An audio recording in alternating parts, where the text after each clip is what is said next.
Unacademy learning festival चल रहा है, जिसके अंदर 23 अप्रैल को ये शुरू हुआ था फेस्ट और 30 अप्रैल तक रहेगा। इसके अंदर आपको IIT JEE, NEET, UG and class 8 से लेकर क्लास 12 तक का कोई भी अनअकैडमी सब्सक्रिप्शन, जिसके अंदर लाइव क्लासेस मिलती हैं सारे टॉप एजुकेटर से, 24/7 आवर्स डाउट सॉल्विंग सेशन चलता है एंड सारे CBSE बोर्ड की प्रिपरेशन करवाई जाती है और पर्सनल अकेडमिक काउंसलिंग वहाँ पे टीचर से आपको मिलेगी। इन कोर्स का प्राइस लगभग 10,000 रुपये होता है, पर अभी ये स्पेशल ऑफर सिर्फ 30 अप्रैल तक चल रहा है, जिसके अंदर आपको 45 डेज का सब्सक्रिप्शन ओनली एंड ओनली 299 में मिल जाएगा। और 29 अप्रैल तक अगर आप रजिस्ट्रेशन यहाँ पे सक्सेसफुली करते हैं मेरा रेफरल कोड यूज करके पूजा 1010, तो आपको इसके ऊपर 20% ऑफ मिल जाएगा, मतलब 240 रुपीज में कंप्लीट 45 डेज का सब्सक्रिप्शन।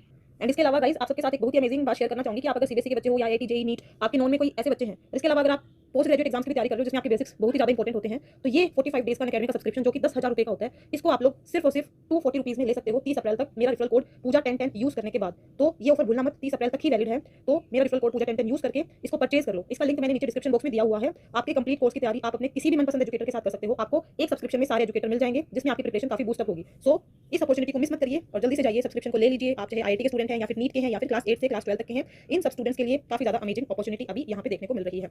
मेरा पर्सनल सजेशन है कि इसको आप ले लीजिए, सिर्फ 240 रुपीज देके 45 डेज का अमेजिंग ऑफर ले लीजिए। ये अपना एक इम्पॉर्टेंट टॉपिक है, काफ़ी बार एग्ज़ाम में आता रहता है। गेट, CSR, नेट, अभी चांसेस हैं जो MSc एंट्रेंस एग्ज़ाम है उसमें यहाँ से क्वेश्चन बन सके। जैसे आप सबको पता है सेल साइकिल के अंदर कुछ स्टेजेस होती हैं, Z node, G1, S stage, G2 stage and then M stage. अब इन सारी साइकिल का बेसिकली फंक्शन बताऊँ तो सबको पता है S वाली स्टेज में रेप्लिकेशन चलता है। अब हमें अपना DNA रेप्लिकेट करना है, तो रेप्लिकेट तो हम उसको तब करेंगे ना जब अपना DNA अच्छे से बन जाएगा। तो एक DNA को रेप्लिकेट करवाने से पहले सेल अपने आप को प्रॉपर डिवाइड करेगा, अपने अंदर वो सारे प्रोटीन, अमाइनो एसिड, सारे वो फीचर्स लेके आएगा जिसकी हेल्प से आगे वो रेप्लिकेट करे तो प्रॉपरली रेप्लिकेट हो जाए। तो जीवन में क्या चलती है फिर सेल डिवीज़न, ग्रोथ एंड और काफ़ी सारी चीज़ें जिसमें वो अपने आप को तैयार करता है कि वो रेप्लिकेट कर सके। यहाँ पे जैसे अपना DNA रेप्लिकेट हुआ, M जो फेज़ है उसमें जैसे क्या बनता है, एक सेल से 2 सेल बनते हैं। तो अब ये डिवीज़न तो हो गया, तो फिर यहाँ पे सेल चेक करेगी खुद को G2 में कि पीछे से G1 ने काफ़ी कुछ करके भेजा था, पर G2 में 2 सेल में वो चीज़ें बट गई अपना DNA। तो क्या इन दोनों के पास सारी प्रॉपर चीज़ें हैं, प्रोटीन है, mRNA है, अमाइनो एसिड है? अगर नहीं है तो चलो यहाँ पे उसको वो सारी चीज़ें प्रोवाइड कर दी जाए, सो दैट उसको M फेज़ में आगे टूटने के लिए हमें भेजना है, 2 पार्ट्स में डिवाइड होने के लिए हमें इसको भेजना है। तो उससे पहले इसको यहाँ पे तैयार किया जाता है। तो अपना मेन पॉइंट्स कि जहाँ पे इनको चेक किया जाएगा कौन से होने चाहिए। एक तो G नोड से इसने प्रॉपर G1 में एंट्री ले ली या नहीं ली, ये प्रॉपर फंक्शन कर रहा है नहीं कर रहा, उस टाइम पे एक बार इसको भाई चेक करना पड़ता है। देन कि ये G1 में अब S पे, G1 से S में जाएगा तो ये प्रॉपरली यहाँ से जा तो पा रहा है ना, कोई प्रॉब्लम तो नहीं आ रही इसके रास्ते में। तो एक बार G1 में इसके एंड टाइम पे इसको चेक किया जाएगा। S में इसका जो DNA है प्रॉपरली रेप्लिकेट तो हो गया, कोई दिक्कत तो नहीं आई, उस टाइम इसको चेक किया जाएगा। देन कि आगे जाके M फेज़ में इसको 2 पार्ट्स में डिवाइड होना है, तो उसके लिए ये रेडी तो है या नहीं, तो उसके लिए इसको चेक किया जाएगा। तो अपने कुछ चेक पॉइंट्स होते हैं जिनको हम बोलते हैं साइक्लिन्स, और उन साइक्लिन के साथ कुछ CDKs होते हैं। CDK क्या, साइक्लिन डिपेंडेंट काइनेज, कि अगर अपना साइक्लिन यहाँ पे प्रॉपरली फंक्शन कर रहा है, मतलब इनको चेक कर रहा है, रेगुलेट कर रहा है अपने सेल साइकिल को, तो वहाँ पे उसका फॉस्फोराइलेशन, डीफॉस्फोराइलेशन करवाने के लिए कौन होते हैं अपने CDKs। काइनेज का काम क्या होता है, फॉस्फेट को ऐड करना, और एक फॉस्फेटेज का काम क्या होता है, फॉस्फेट को रिमूव करना। तो इनसे जो क्वेश्चन आते हैं एग्ज़ाम में वो डायरेक्ट ये आते हैं कि जैसे अपना यहाँ पे लिखा हुआ है G1 साइक्लिन। G1 साइक्लिन किस किस को बोलेंगे, G1 में देखो एक तो D साइक्लिन है, एक है E साइक्लिन। तो आता है कि G1 साइक्लिन में कौन कौन से साइक्लिन होते हैं, D और E है। S साइक्लिन, S में कौन सा साइक्लिन दिख रहा है, A वाला, तो S में है A साइक्लिन। M के अंदर कौन सा साइक्लिन है, M साइक्लिन, इसको बोल देते हैं अपना किसको, B वाले को। तो B साइक्लिन क्या है, M साइक्लिन बोल दो या फिर इसको G2 साइक्लिन बोल दो। तो ये तो अपने ये साइक्लिन हो गए। फिर क्वेश्चन ये आ जाता है कि G1 वाली स्टेज में कौन से CDK प्रेजेंट है। G1 की स्टेज में है अपना 4 और 6 CDK। ऐसे स्टेज में CDK कौन सा है, 2 है। B वाले में कौन सा है, 1 है। याद कैसे रखोगे, याद भी तो करना है। याद करने की ट्रिक, जैसे आप लोग अपना कौन सी वाली फेज में जो DNA है वो रेप्लिकेट करेगा, DNA रेप्लिकेट करेगा S स्टेज में, S को पहले लिख लो। एस के जस्ट बाद कौन सी फेज अपनी आती है, G2 आती है। फिर आप लिख लो G2 को। G2 के बाद क्या आता है, M आता है। M के बाद क्या आता है, अपना G1 स्टेज आता है, अगर सेल डिवाइड करने के लिए आगे गया है तो। फिर अपना क्या होगा, S में देखो कौन सा साइक्लिन है, A, तो S के नीचे A लिख दो। A के बाद आता है B, G2 के नीचे लिख दो B। M में कोई भी साइक्लिन नहीं है तो M में हम गैप छोड़ देंगे, मतलब यहाँ पे कुछ भी नहीं है, ब्लैंक है। तो ब्लैंक की जगह हम A B C, C के बाद क्या आता है D, तो G1 के नीचे है D, और D के बाद अपनी अल्फ़ाबेट में क्या आता है E, तो G1 के नीचे ही हम E लिख देंगे। फिर हम क्या करेंगे, फिर हमें क्या करना है, यहाँ पे अब अपने ये देखने हैं कि साइक्लिन में कौन सा CDK है। जो A है, A के नीचे हमें 2 लिखना है, क्योंकि अब हमें 2 की टेबल लिखनी है। 2 वंस कितने होते हैं, 2, A के नीचे 2, 2 वंस, क्योंकि हम 2 वंस कर रहे हैं, 2 वंसा होता है 2, ठीक है। तो D के नीचे लिख दिया 2 वंसा 2, 2 2s आर 4, 2 2s आर 4 होते हैं।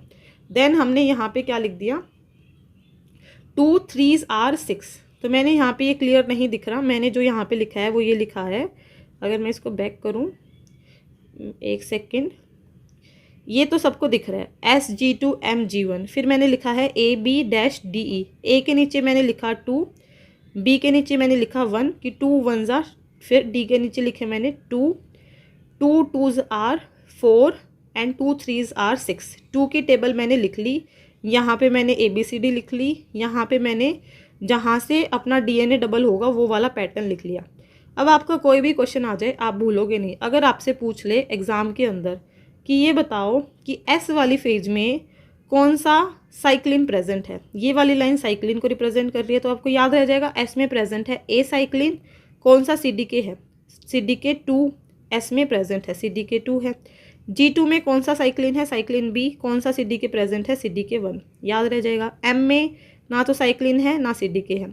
G1 में कौन सा साइक्लिन है अपना, G1 में है D, D के साथ इसके पास EB है, तो ये D कहेगा भाई E गलत बात है तेरी, मैं G1 में पहले आया था, तू बाद में आया, तो तू कैसे आ सकता है, तो तू ठीक है तू बाद में आया, पर D कह रहा है मेरे नीचे तो सिर्फ मैंने 2 लिखा, तूने तेरे नीचे 4 और 6 भी लिख लिया, एक तो तू मेरी जगह पे यहाँ पे आया, ऊपर से तूने तेरे पास 2 CDK रख लिए, ऐसे तू कैसे कर सकता है। तो D से लड़ाई करेगा, D क्या करेगा, इसके दोनों CDK खुद छीन लेगा। फिर E कहेगा कोई नहीं भाई तू खुश रह, तो मेरे को तेरा 2 दे दे। ये मैंने क्यों बताया कि E के पास अपना CDK 2 होता है, D के पास CDK 4 और 6 होता है। तो इस पैटर्न में याद करोगे तो आपको याद रह जाएगा। रिवाइज करा देती हूँ मैंने अभी क्या बताया है। अभी मैंने यहाँ पे बताया है, मैं यहाँ पे लिख देती हूँ कि आप शुरुआत करो किससे, हमने शुरुआत की S से, S के बाद G2, M, M के बाद अपनी G1, ABCD की शुरुआत AB, इसमें नीचे है नहीं, इसके बाद D और E, फिर 2 1s आर, ये तो कुछ है नहीं 2, फिर 2 2s आर 4 और 6। S वाली फेज में साइक्लिन A CDK 2, G2 में साइक्लिन B CDK 1, M में कुछ नहीं होता, G1 में साइक्लिन D बड़ा नाराज है, E इसकी जगह आ गया, साथ में 2 CDK ले आया, तो D कहेगा तू मेरी जगह आया मैं तेरे CDK उठा ले जाऊंगा, ये कहेगा कोई नहीं मैं तो ये रख लूँगा। तो ऐसे आपके पास कोई भी क्वेश्चन आता है कि कौन सी फेज़ में साइक्लिन सेल साइकिल की कौन सा CDK एंड साइक्लिन प्रेजेंट होता है, तो इसको आप कर दोगे। ये इंपॉर्टेंट है, GATE exam, MSc exam, CSR exam, BARC, ICAR, DBT सब में इससे हमेशा हर साल पक्का क्वेश्चन आता है।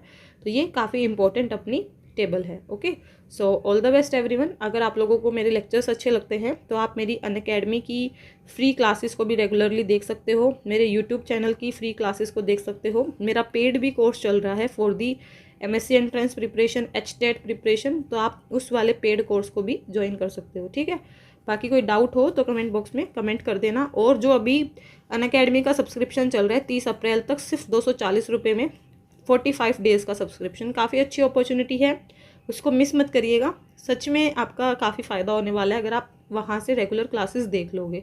सारे लिंक्स नीचे डिस्क्रिप्शन बॉक्स में दिए हुए हैं, तो कोई भी क्वेरी हो आप मुझे कांटेक्ट कर लोगे। ओके।